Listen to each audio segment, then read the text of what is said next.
Class is now in session. I'm Professor Hockey, and today we're discussing the game between the Sharks and the Red Wings, in which the Sharks managed to win 5-3. This was actually the first meeting between these two teams. They will meet again, with the Sharks being the home team at some point in about mid to late March. But this was supposed to be a relatively simple game. However, it was the second half of a back-to-back. It was another afternoon one. The Sharks aren't necessarily the greatest team when playing at the afternoon, so it was a bit of a challenge.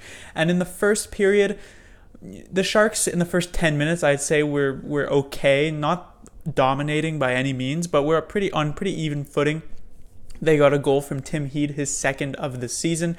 After that, though, in the last half of the first period, it was mostly all Red Wings. They got shot after shot.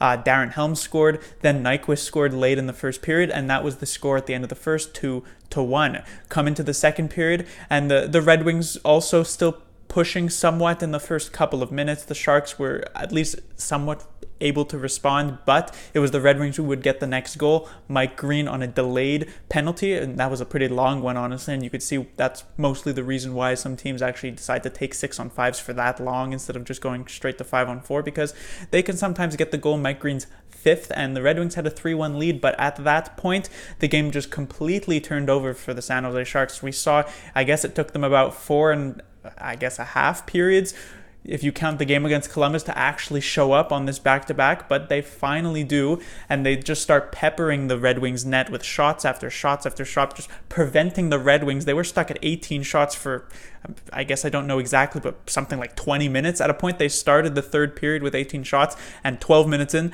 they were still at 18 shots.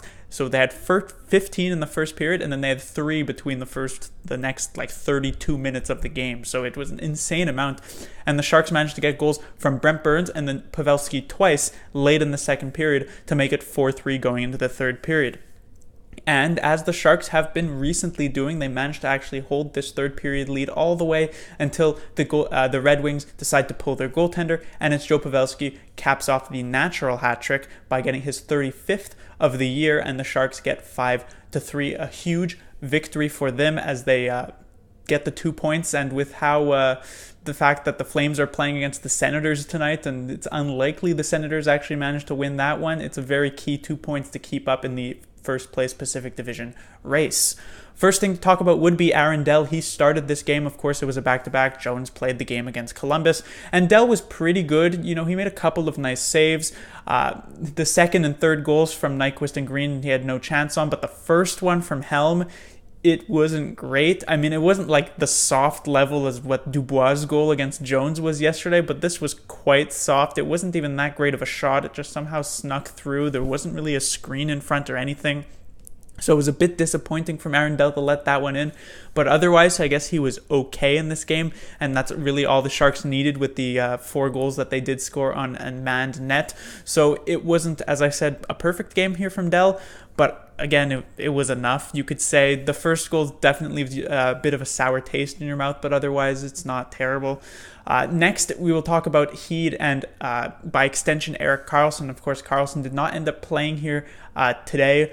The Sharks seem to be in decent spirits about it. They don't really seem to think it's like the end of the world here for Erik Carlson, but again, it is a groin injury, and we heard that he was day-to-day the first time he sat out with that groin injury and didn't end up playing for the next month, so it very easily could be the same situation. But at least the Sharks seem to be thinking about it in a decent way, and that maybe Carlson could only end up missing the next couple of games, but again, it could also end up turning into another month or something. And so stepping in for Carlson, most likely for the majority of those games, unless Joakim Ryan ends up getting a spot in the lineup, which seems unlikely, is Tim Heed. And I've been satisfied, I guess I should say, with Tim Heed's game prior to this one when he was playing with Vlasic while Carlson was injured. At first, he was doing some pretty good job, but he wasn't really getting involved in the offense. But I think Tim Heed took a nice step in this one. He gets the goal, obviously, but one of the main problems I have with Tim Heed is the amount of times he gets his shot blocked. He really struggles with getting his shot through, and I felt like there were a few times in this game where he managed to get that shot through, which is nice to see. I thought his offensive game picked up to be at a decent level, not Carlson level, but still decent for Tim Heed. And so hopefully going forward, it ends up working out. And honestly, you could even make the argument that Heat and Vlasic seem to have almost more chemistry at times than Vlasic and Carlson had.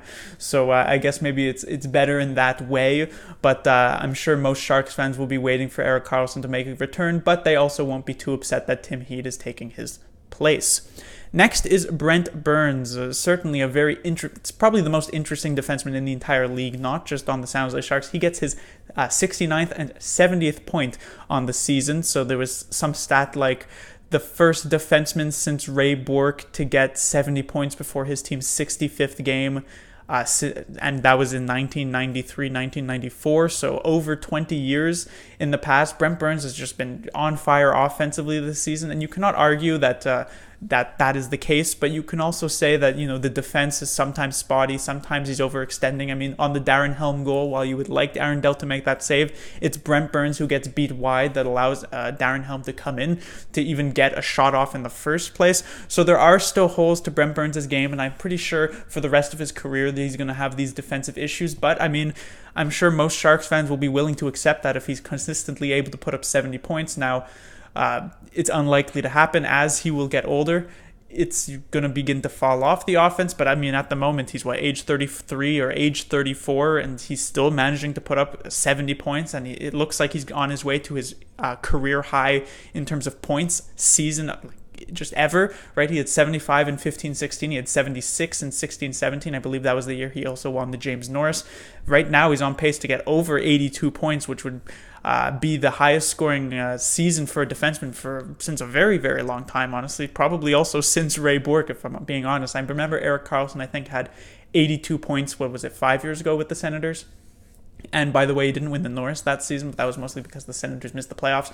But, Brent Burns, it's a bit of a give and take with him, but you definitely get a lot more than you lose when it comes to Burns. And it does show also on the plus minus. I mean, I believe after this game, he's a plus 11, maybe a plus 12, if I'm not 100% sure. So it's actually still decent. You get more than you give. Finally, I will talk about Joe Pavelski. It's a big argument if I were to ask the question, who has been the Sharks MVP this season? You could argue it was Brent Burns, 70 points. He leads the Sharks in points. He's been very, very good offensively. You could argue it's been Tomas Hertl, who has probably been the most consistent forward for the San Jose Sharks from Game 1 to Game 63 that just passed. He has been pretty apparent in most of those games. You could potentially even argue Evander Kane just because of these last, a couple dozen games, 20, 30 games that he has played. He's been maybe the best Sharks forward. But what you can't argue, and I'm sure you could also say Pavelski is the MVP, but what you can't argue is the clutchest player on the San Jose Sharks is definitely Joe Pavelski, and this was not something that's new this season. Joe Pavelski has a long time been one of the Sharks, or the Sharks' clutchest player. Just at any moment, he's able to just come up so big for the San Jose Sharks. They were trailing 3-2 in this game. They don't want to lose a game to the Detroit Red Wings with how they are positioned right now in the Pacific Division, trying to catch Calgary, and he comes up with two beautiful goals, and sort of on the, I guess you could say, the different sides of the Pavelski spectrum. The first one, hard work in front of the net. He's managing to win this battle, take the hits to make the play, pushes it past Jonathan Bernier. And then the second one, just a fantastic tip on the other side. Beautiful tip, and he's basically that. You could show that goal as the reason why so many people decide to call him the best tipper in the league, right? Anytime you watch the opposing team's broadcast, it's always brought up that Pavelski's so good at tipping the puck, and I'm sure there are some opposing team's fans who always will say, oh, they just say that as like a talking point. But you take a look at this goal, you take a look at the goals that he's scored in the past, and it's pretty clear that he's one of, if not the best tipping players in the entire league. He's just so good, and he's just so clutch, and it'll be so terribly disappointing if the Sharks don't end up being able to re-sign him. I really hope they do. He's the captain. He does so much for the team, and 35 goals now. He's at age 34. He was a 7th round draft pick in 2003. I believe he was actually drafted at age 19, so I guess he was draft eligible in 2002 even, and he wasn't drafted there. So Pavelski really fighting against all the odds, and he puts in so much effort into his game to actually be able to do this, and the fact that he's managing to put up a 35 goal season And he is potentially on pace to get his highest goal-scoring season of his entire career. I think one year his highest is, 41 or something, if I'm not mistaken. And he's on pace to pass that, which should be an insane number to get at age 34, going on age 35. It's potentially Pavelski's greatest season as a San Jose Sharks. But that will do it for this review. The Sharks will be back in action on Tuesday. That will be after the trade deadline, so it'll be very interesting to see what the Sharks decide to do. And they will be facing off in a rematch against the Boston Bruins. Of course, many people will recall what happened in the Monday game this week against the Boston Bruins. Sharks will certainly be looking for some retribution, and I would be very surprised if the Sharks end up falling behind 3-0 in that one like they did, or in this coming one like they did in the previous one against the Boston Bruins. I expect a very, very good first period out of the San Jose Sharks, or at least I would hope for it. Class dismissed.